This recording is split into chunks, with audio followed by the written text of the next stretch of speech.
रणनीती टाइम्समध्ये आपलं सर्वांचं स्वागत आहे. प्रभाग क्रमांक 5 मध्ये भाजपच्या पॅनलने मिळवलेल्या विजयाचा आनंद साजरा करण्यासाठी काढण्यात आलेल्या मिरवणुकीने भारतीय जनता पक्षाच्या राजकीय संस्कृतीवरच प्रश्नचिन्ह निर्माण केले आहे. आनंद साजरा करताना सामाजिक भान, संस्कार आणि माणुसकी जपली जावी ही किमान अपेक्षा असते. मात्र या मिरवणुकीदरम्यान घडलेल्या प्रकाराने भाजपच्या काही नेते व कार्यकर्त्यांनी ही सर्व मूल्ये पायदळी तोडवल्याचे संतप्त चित्र समोर आले आहे. भाजपसाठी अनेक वर्षे निष्ठेने काम केलेले कार्यकर्ता ते पदाधिकारी म्हणून पक्ष मजबूत करणारे जुने निष्ठावंत बापू करंडे यांच्या 16 जानेवारी 2026 रोजी वडिलांच्या वर्षश्राद्ध दिवशी त्यांच्या घरासमोरील मंडपात विधी सुरू असताना मिरवणुकीतील काही जणांनी भर मंडपात घुसून फटाके फोडत गोंधळ घालण्याचा माणुसकीला काळीमा फासणारा प्रकार केला. मृत व्यक्तीच्या स्मरणार्थ शांततेत चालू असलेल्या विधीमध्ये असा प्रकार घडणे हे केवळ असंवेदनशील नव्हे तर निष्ठावंतांच्या भावनावर केलेला थेट आघात असल्याची तीव्र प्रतिक्रिया उमटत आहे. या घटनेमुळे केवळ करंडे कुटुंब नव्हे तर उपस्थित सर्व नातेवाईक, नागरिक आणि भाजपाशी भावनिक नाते ठेवणाऱ्या कार्यकर्त्यांचे मन दुखावले गेले आहे.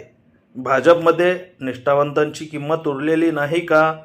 आम्ही वर्षानुवर्षे झेंडे उचलले, संघर्ष केला आणि आज आमच्या भावनाच तोडवल्या जात असतील तर हा पक्ष कुणासाठी आहे, असा संतप्त सवाल बापू करंडे यांनी उपस्थित केला आहे. आज देश पातळीवर आणि राज्य पातळीवर जे चित्र दिसत आहे त्यात जुने निष्ठावंत कार्यकर्ते जाणीवपूर्वक डावलले जात असून इतर पक्षातून आयात केलेल्या नवख्या नेत्यांना मोठमोठी पदे, केंद्रीय व राज्यस्तरीय मंत्रिपदे देऊन खुश केले जात असल्याचा आरोप त्यांनी केला आहे. निष्ठा बाजूला, आयात केलेले नेते डोक्यावर अशी भूमिका पक्षासाठी आत्मघातकी ठरत असल्याचा गंभीर इशाराही त्यांनी दिला आहे. या अपमानजनक घटनेविरोधात बापू करंडे यांनी भाजपच्या शहर कार्यालयात जाऊन शहराध्यक्षा रोहिणी तडवळकर यांना निवेदन देण्याचा प्रयत्न केला. त्या कार्यालयात नसल्याने त्यांनी दूरध्वनीवरून संपूर्ण घटना सांगितली. तडवळकर यांनी माहिती घेऊन योग्य ती कारवाई करण्याचे आश्वासन दिले असले तरी फक्त आश्वासन नव्हे तर ठोस कृती हवी अशी मागणी आता जोर धरू लागली आहे. निष्ठावंतांना त्रास, अपमान आणि दुर्लक्ष तर बाहेरून आलेल्यांना मान, सन्मान, पदे आणि सत्ता हीच दिशा कायम राहिली तर पक्षाने इतिहासातून धडा घ्यावा असा थेट इशारा करंडे यांनी दिला. 90च्या दशकात संपूर्ण देशात भाजपचे केवळ 2 खासदार निवडून आले होते. ही परिस्थिती पुन्हा ओढावू नये यासाठी पक्षश्रेष्ठींनी तात्काळ आत्मपरीक्षण, मंथन आणि निष्ठावंतांच्या भावनांचा सन्मान करणे गरजेचे आहे. अन्यथा नाराजीचा उद्रेक पक्षासाठी घातक ठरू शकतो असे स्पष्ट मत बापू करंडे यांनी व्यक्त केले आहे. माझे युवा मोर्चा अध्यक्ष प्रभाग 5चे ज्येष्ठ भाजप कार्यकर्ता म्हणून माझी प्रभाग 5मध्ये ओळख आहे आणि मी आज भारतीय जनता पार्टी कार्यालयामध्ये माझे निवेदन देण्यास मी आलो आहे. आणि आल्यानंतरनं आम्हाला शहर अध्यक्ष रोहिणीताई तडवळकर यांचा फोन आला की तुम्ही निवेदन द्या, त्यांचे काय कारणाशी त्यांनी कामात आहेत म्हणून सांगितल्यानंतर आम्ही आज भारतीय जनता पार्टी कार्यालयामध्ये निवेदन दिलेलं आहे.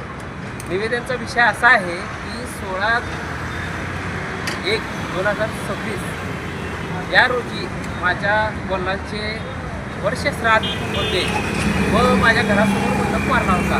त्या दिवशी निकाल लागल्यानंतर पॅनल, भारतीय जनता पार्टीचं पॅनल निवडून आलं म्हणून आम्हाला बी आनंद झाला. पण त्यांनी असे एक कृत्य केले की माझ्या वडिलांच्या वर्षश्राद्ध दिवशी माझ्या वडिलांच्या घरासमोर मारलेल्या मंडपासमोर आणि मंडपामध्ये फटाक्याची आतिषबाजी करून धमकवण्यात आलं की कोण काय करते, लावा मंडपात फटाकड्या म्हणून फटाकड्याची आतिषबाजी करून त्यांनी जी काय माझ्यासारख्या कार्यकर्त्यावर अन्याय केला आहे, जे बी कोणी असेल त्यांनी योग्य केलेलं नाही.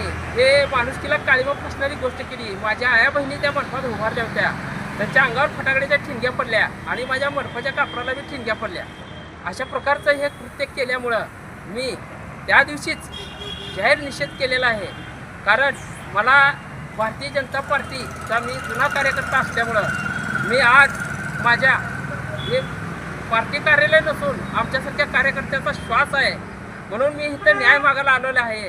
आणि मला रोहितही बोललेत की तुम्ही निवेदन द्या, आम्ही रीतशीर त्यांच्यावर पत्र काढून कारवाई करू असं त्यांनी बोललेले आहेत. तर आज रोजी मी भारतीय जनता पार्टी कार्यालयासमोर उभं राहून मी जे आमच्या प्रभागामध्ये पॅनल आले आहे त्याचा मी परत एकदा निषेध करतो. कारण जर का समजा मला न्याय नाही मिळाला तर मी 4 आमदार आणि भारतीय जनता पार्टी कार्यालयासमोर माननीय अटल बिहारी वाजपेयी यांचा फोटो घेऊन उपोषणाला बसण्याची मी तयारी करत आहे.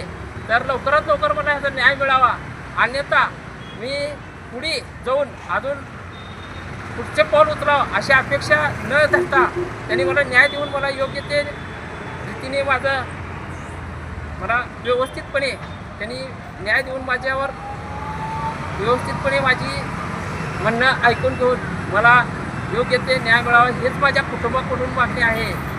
एवढं बोलून मी माझे 2 शब्द संपवतो. जय हिंद, जय महाराष्ट्र, जय अटलजी. आपल्या शहरातील ताज्या घडामोडी पाहण्यासाठी रणनीती टाइम्सला सबस्क्राईब करा आणि बेल बटन प्रेस करा. लाईक आणि शेअर करा.